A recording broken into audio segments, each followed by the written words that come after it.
본 프로그램은 방송미디어통신위원회 방송통신발전기금과 시청자 미디어 재단의 지원을 받아 제작되었습니다. 여기는 수원 공동체 라디오. 지금은 김덕년의 행복한 학교 이야기.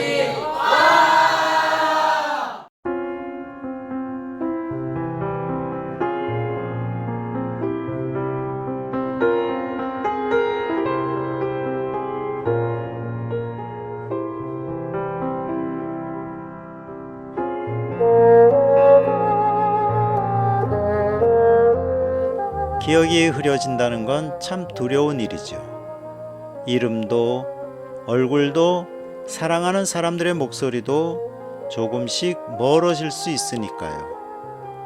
오늘은 기억을 잃어가는 분들, 그리고 그 곁을 지키는 가족들 이야기를 따뜻하게 나눠보겠습니다. 안녕하세요. 김덕년의 행복한 학교 이야기, 행복지기 김덕년입니다.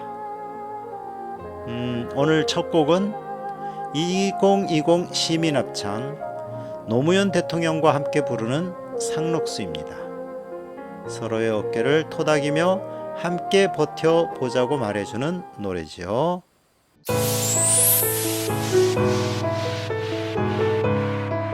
학교 이야기가 궁금하신가요?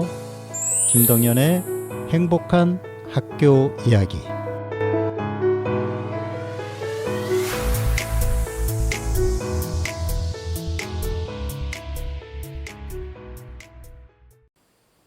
참 그리운 목소리입니다. 지난 토요일이었죠. 5월 23일. 우리는 그에게 큰 빚을 지고 있어요. 노무현 대통령과 함께 부르는 상록수 듣고 왔습니다. 함께 기억하고 함께 견디자는 마음이 오래 남습니다. 치매를 떠올리면 우리는 먼저 잊어간다는 증상부터 생각하게 됩니다. 그런데 그 안에는 일상과 관계를 놓치지 않으려는 참 긴 애씀도 들어있죠. 같은 질문을 되풀이하게 되고 늘 다니던 길이 낯설어지고 사랑하는 가족의 이름이 얼른 떠오르지 않을 때 그 마음이 얼마나 불안할까요? 그러니 이 병을 단순한 노화가 아니라 함께 이해하고 돌봐야 할 삶의 문제로 봐야 하지요. 일부에서는 사라지는 기억 앞에서 사람을 끝까지 지키는 돌봄의 의미를 함께 나눠보겠습니다. 칼럼 5월 23일 아세요도 소개하고요. 2부에서는 영화 노트북과 소설 스틸 앨리스를 함께 만나보겠습니다. 다나 위너의 Stay With Me Till the Morning 보내드립니다. 다나 위너의 Stay With Me Till the Morning 이어 에릭 크랩턴의 Wonderful Tonight 듣고 왔습니다. 곁에 있어 달라는 마음. 알츠하이머는 가장 흔한 치매의 한 형태지요. 병이 깊어질수록 말과 판단, 일상을 꾸리는 힘이 약해질 수 있어서 당사자와 가족 모두 긴 돌봄의 시간을 지나게 됩니다. 그래서 더 필요한 것이 사회의 관심입니다. 길 잃은 어르신을 그냥 지나치지 않는 일, 같은 말을 또 들어드리는 일, 돌보는 가족을 혼자 두지 않는 일, 결국 이런 마음이 공동체를 지키는 힘이겠지요. 지금 여러분은 수원공동체 라디오 김덕년의 행복한 학교 이야기를 듣고 계십니다. 오늘 칼럼은 5월 23일을 아세요입니다. 5월 23일을 아세요라는 질문으로 시작하지요. 그리고 그날이 노무현 대통령의 서거일임을 떠올리게 하면서 그 날짜가 가벼운 농담처럼 소비되는 현실을 짚어줍니다. 한 사람의 죽음을 가볍게 다루는 태도는 단지 철없는 장난으로 넘길 일이 아니죠. 그건 타인의 아픔을 대하는 우리 사회의 공감과 시민성이 얼마나 약해졌는지를 보여주는 신호일 수 있습니다. 그래서 이 글은 아이들만 탓할 수 없다고 말합니다. 역사와 애도의 말을 제대로 건네지 못한 어른들의 책임도 함께 돌아보자고 하지요. 교육을 바꾸는 사람들에 소개된 저의 칼럼입니다. 기억을 붙드는 일은 결국 관계를 붙드는 일이기도 하죠. 잊혀져 가는 사람을 혼자 두지 않는 사회, 우리에게 꼭 필요한 모습일 겁니다. 이제 잠시 음악으로 숨을 고르고 그 마음을 이어가 보겠습니다. 이자벨 아자니의 오하이오, 그리고 보니 타일러의 홀딩 아웃 포러 히어로 두 곡 이어서 듣겠습니다. 이자벨 아자니의 오하이오와 보니 타일러의 홀딩 아웃 포러 히어로 듣고 왔습니다. 잃어버린 시간을 애도하는 마음, 그리고 누군가를 끝내 붙들어주고 싶은 마음이 함께 들리는 곡들이었습니다. 자, 그럼 이어서 성현지 간사님이 전하는 SDGs 소식 들어보겠습니다. 지금 여러분은 수원공동체 라디오 김덕년의 행복한 학교 이야기를 듣고 계십니다. 청취자 여러분 안녕하세요. 경기도 지속가능발전협의회 성현지 간사입니다. 요즘 주위에서 정말 자주 듣게 되는 말이 있지요. 바로 5월인데 왜 이렇게 덥지? 라는 이야기인데요. 사실 저도 며칠 전에는 결국 참지 못하고 에어컨을 켜고 말았습니다. 그러다 문득 이런 의문이 들더라고요. 예전에는 계절의 바뀜이 어느 정도 예측 가능했던 것 같은데 요즘은 봄과 가을이 스치듯 지나가고 갑작스러운 폭염이나 기습적인 폭우가 일상이 되어버린 건 아닐까 하는 생각 말입니다. 이런 변화는 단순히 우리의 기분 탓이 아닙니다. 실제 데이터가 고스란히 증명하고 있으니까요. 기상청에 따르면 우리나라의 연평균 기온은 지난 100년 동안 약 1.8도 상승했습니다. 특히 최근 30년 사이에 그 상승 속도가 훨씬 빨라졌고 폭염과 열대야 일수 역시 꾸준히 늘어나는 추세입니다. 상황이 이렇다 보니 이제 사람들은 변덕스러운 날씨를 보며 단순히 날씨가 이상해 라며 넘기지 않습니다. 기후위기가 정말 코앞까지 다가왔구나 라며 체감하기 시작한 것이죠. 한때 기후위기는 먼 미래의 이야기처럼 느껴지기도 했습니다. 북극의 빙하가 녹고 먼 나라의 해수면이 상승하는 언젠가 다음 세대가 마주할 재난처럼 여겨졌던 것도 사실입니다. 하지만 지금 우리가 마주한 기후위기는 더 이상 미래의 일이 아닙니다. 이미 우리가 계절을 살아가는 방식 자체를 송두리째 뒤흔들고 있기 때문입니다. 국제기구들의 경고는 더욱 구체적입니다. 기후변화에 관한 정부 간 협의체 IPCC는 산업화 이전과 비교해 지구 평균 기온이 이미 약 1.1도 상승했다고 보고했습니다. 학자들은 이를 단순한 기온 상승이 아니라 기후 시스템의 불안정성이 극에 달했다고 설명하는데요.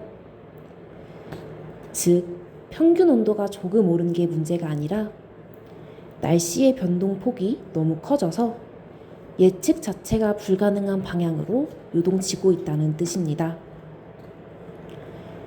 더 주목해야 할 점은 이 변화가 결코 날씨 문제로만 끝나지 않는다는 사실입니다.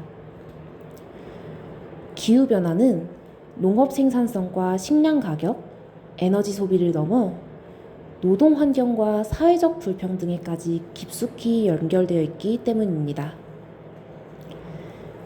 예를 들어 폭염은 누군가에게는 조금 더운 여름일 수 있겠지만 냉방시설이 부족한 주거 취약계층이나 야외 노동자들에게는 실제 건강과 생존이 걸린 문제입니다.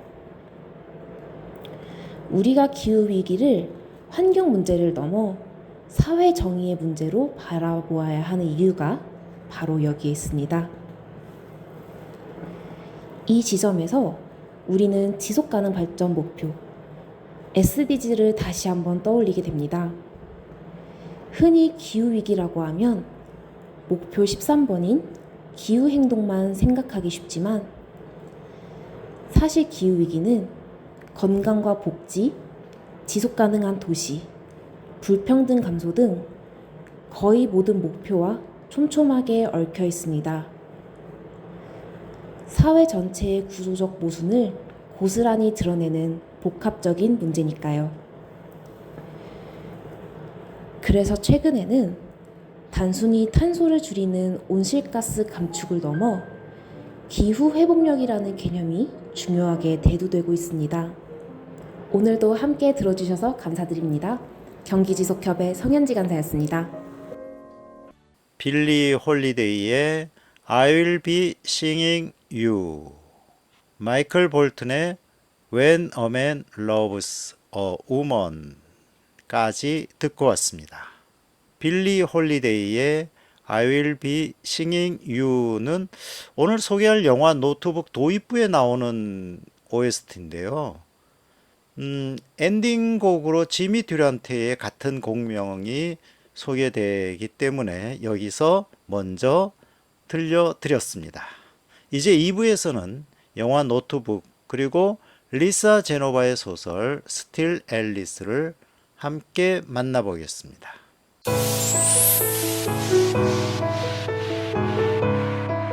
학교 이야기가 궁금하신가요? 김동연의 행복한 학교 이야기.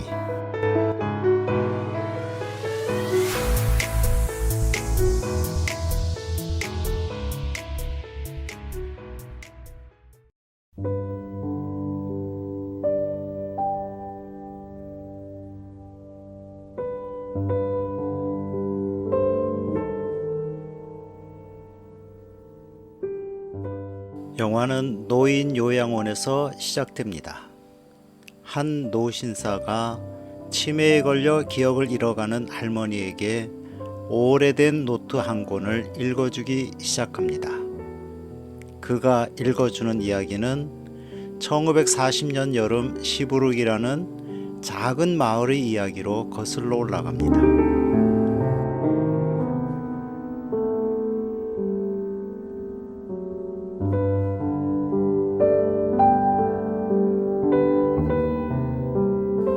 시골 마을의 목재소에서 일하는 자유롭고 가난한 청년 노아는 축제에서 부유한 집안의 외동딸 엘리를 보고 첫눈에 반합니다. 차 소리가 들리면 그냥 비켜서면 돼. 넌 모든 걸 너무 고민하는 게 문제야. 그냥 흘러가는 대로 가봐. 노아는 엘리를 데리고 버려진 오래된 저택으로 가 언젠가 이 집을 사서 네가 원하는 대로 다 고쳐주겠다고 약속하며 미래를 꿈꿉니다.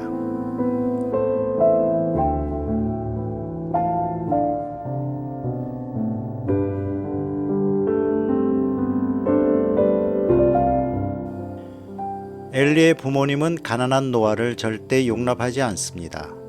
엘리의 어머니는 노아를 좋은 청년이지만 쓰레기 같은 노동자일 뿐이라며 무시하죠. 이 일로 말다툼을 벌인 노아와 엘리는 홧김에 이별을 고하게 되고 바로 다음 날 엘리의 가족은 급히 뉴욕으로 떠나버립니다. 다시 현재의 요양원. 노신사 듀크의 이야기가 끝이 납니다. 그리고 반전이 드러납니다. 이야기를 읽어주던 듀크가 바로 늙은 노아였고 이야기를 듣던 치매 환자가 바로 엘리였습니다. 하지만 행복도 잠시. 엘리는 다시 발작하며 노화를 알아보지 못하고 소리를 지릅니다. 의사들은 치매 환자에게 이런 기적은 아주 잠시뿐이라며 노화를 절망케 하죠.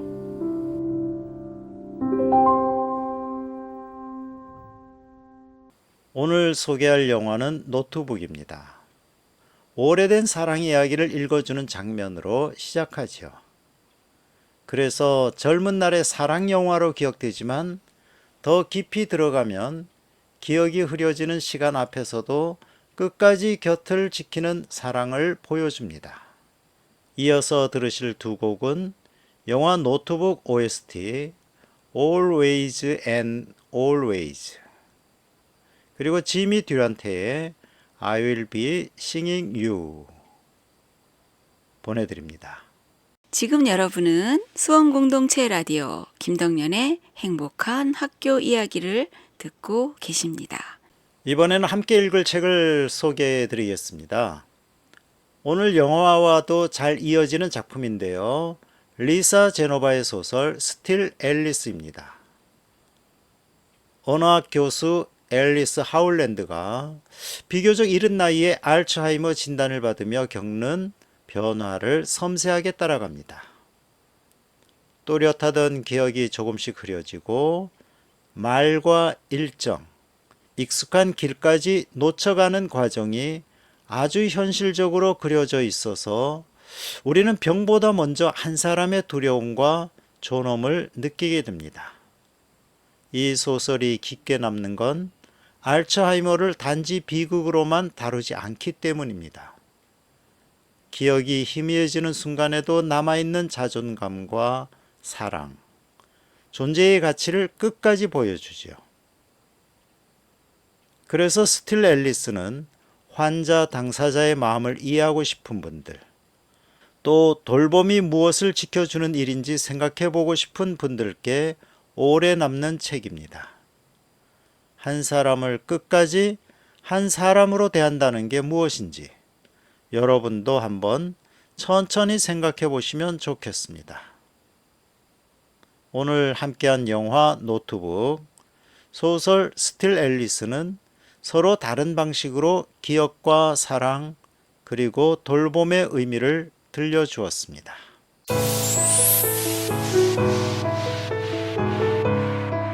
학교 이야기가 궁금하신가요? 김덕년의 행복한 학교 이야기.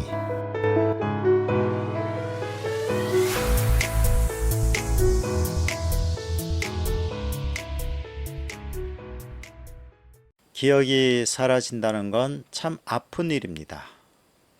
내가 살아온 삶과 사랑하는 사람들과의 시간까지 멀어지는 일이니까요. 그래도 기억은 흐려질 수 있어도 사람을 향한 마음까지 사라지는 건 아니겠죠.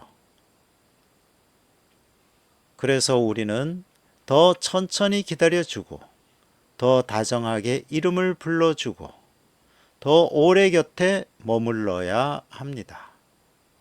오늘 방송이 그 마음을 다시 붙드는 작은 시간이 되면 좋겠습니다.